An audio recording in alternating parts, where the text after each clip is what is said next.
Aucun hôpital public du Gabon n'en disposait alors que les accidents vasculaires cérébraux représentent l'une des urgences sanitaires du pays. Ce matin-là, c'est tout le personnel de l'unité neurovasculaire du CHUL qui se mobilise pour nous ouvrir les portes du service. Dès la suspicion d'AVC, le circuit du patient commence par les urgences avant d'être mis en condition dans cette salle dotée des matériels de dernière génération. Dans le cadre où on a une occlusion d'un vaisseau donc à destinée cérébrale, un vaisseau du cerveau, on a les possibilités de recanaliser ou de reperméabiliser les vaisseaux occlus, mais dans un délai de 4h30.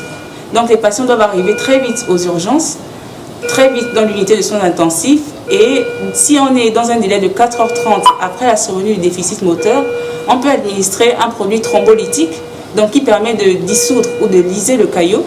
La mise en service de cette unité est la bienvenue et d'autant plus nécessaire que les victimes d'AVC et leurs familles dénonçaient en hospitalisation une absence de prise en charge psychologique, physique, voire orthophonique. Ce rêve devenu donc réalité soulage au plus haut point la directrice générale du centre hospitalier universitaire de Libreville.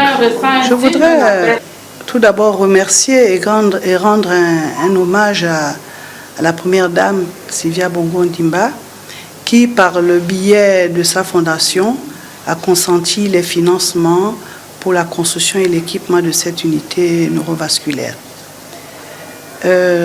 Deuxièmement, je voudrais demander au personnel, les médecins, le personnel médico-technique, de faire un bon usage de cet outil qui est mis à leur disposition. La capacité litière de l'unité est d'une vingtaine de places disponibles et occupée à 85% par les malades d'AVC. Selon les données officielles, cette pathologie tue en moyenne 7 personnes sur 10 au Gabon.